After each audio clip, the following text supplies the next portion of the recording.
Hey everyone, I'm working to hit 1,000 subscribers and I need your help to get there. If you enjoy this content, please hit that subscribe button right now. What if the Philadelphia Phillies aren't trying to steal Bo Bichette from Toronto at all? What if, instead, they're about to reveal something far more unsettling for the rest of baseball? What if this sudden surge of interest is proof that championship organizations see Bo Bichette not as a luxury, not as a nice addition, but as a decisive weapon capable of tilting October itself? The Phillies just went to war with the Blue Jays in what many are already calling the greatest World Series ever played, and now they're circling the very player who nearly broke them. This isn't panic buying. This is cold, calculated championship architecture, and it tells us everything about where Toronto truly stands. Hello Jays Nation, and welcome back to Jays Quick News, your home for calm analysis in the middle of baseball chaos. If you live for stories where strategy matters as much as star power, make sure you like the video, share it with another Blue Jays fan, and subscribe so you don't miss what could become one of the most important off-seasons in franchise history. The news out of Philadelphia landed quietly at first, but its implications are anything but small. According to MLB insider Jon Heyman, the Phillies have expressed serious interest in Bo Bichette, joining a growing list that includes the Yankees, Dodgers, Cubs, and Red Sox. On the surface, it looks like just another free agency rumor. Look closer, and it becomes something else entirely. When this many championship-caliber organizations converge on one player, it's never by accident. It's a signal. And the signal here is loud. To understand why, you have to strip away the noise and look at what elite front offices actually see when they evaluate Bo Bichette.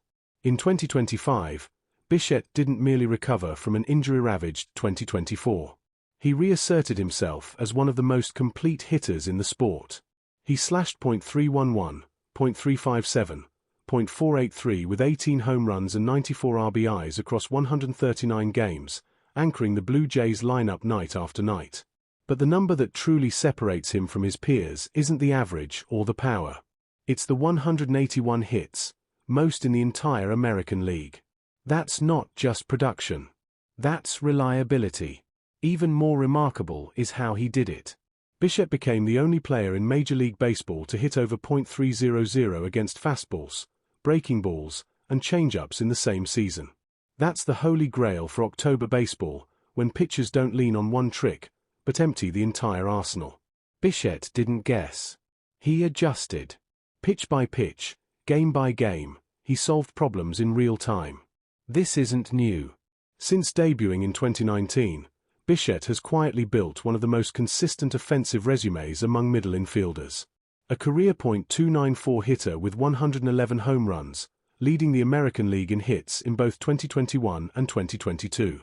Yes, 2024 was brutal. A .225 average, 4 home runs, only 81 games played. But championship organizations don't overreact to injury seasons. They contextualize them. They see age curves, recovery timelines, and ceilings. At 27 years old, Bichette is exactly where elite teams want to invest. Proven, battle-tested, and still approaching his peak. This is where Philadelphia's interest becomes so revealing. The Phillies are not a team searching for relevance. They just locked up Kyle Schwarber on a 5-year, $150 million deal after he crushed 56 home runs and drove in a league-leading 132 RBIs, finishing second in National League MVP voting.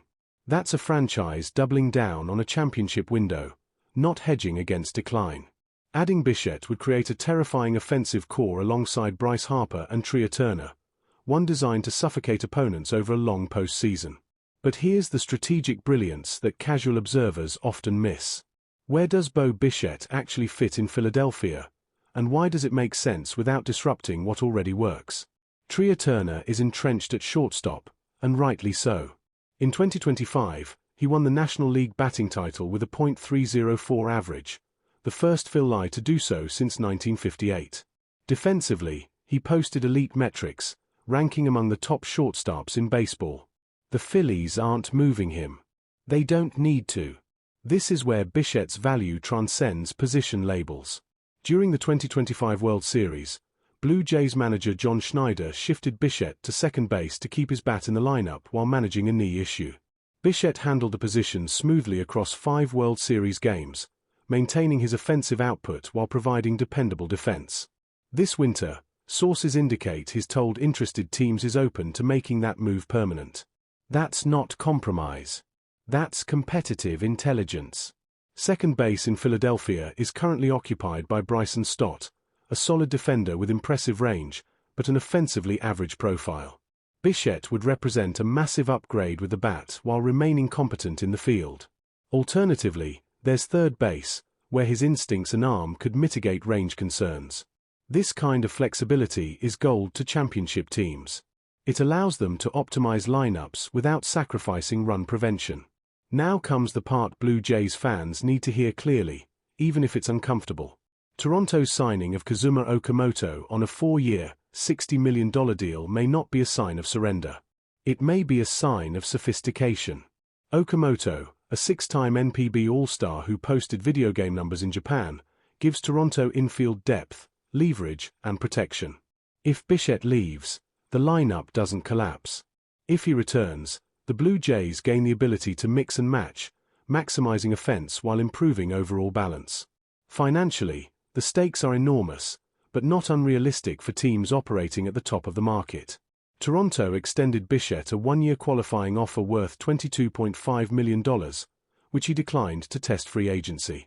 Industry projections suggest an 8-year deal approaching $200 million, with an average annual value around $26 million. For Philadelphia, that would push payroll north of $300 million. But this is where championship organizations separate themselves from pretenders. They understand that windows close faster than you think, and hesitation is often the most expensive mistake of all. The Phillies didn't just watch Bo Bichette on television. They experienced him firsthand during the 2025 World Series. They saw the quality of his at-bats in the biggest moments. They felt the pressure he applied by simply putting the ball in play when strikeouts would have ended rallies. They witnessed his calm, his awareness, his ability to slow the game down when everything around him sped up. Now they want him on their side of the chessboard. For Toronto, this interest should not be viewed as betrayal or loss. It's validation. When multiple big-market giants fight over your homegrown star, it confirms that your championship run was no accident. It proves your player development worked. It proves your culture is real. The question now isn't whether Bo Bichette is worth it. The question is how far the Blue Jays are willing to go to keep the core intact and extend their championship window. Bichette has been clear that he loves Toronto. He's grown up here in baseball terms. But free agency is where emotion meets reality, and reality speaks in years and commas. This moment will define not just the next season, but potentially the next decade of Blue Jays baseball. So what do you think, Jays Nation? Should Toronto match whatever it takes to bring Bo Bichette home and complete this championship puzzle? Or should they trust their depth, their system, and pivot with confidence if the market explodes beyond reason? Drop your thoughts in the comments. And if you want calm, strategic analysis instead of noise, make sure you like this video, subscribe to Jays Quick News, and turn on notifications. This free agency battle is only beginning, and the next move could reshape the future of this franchise.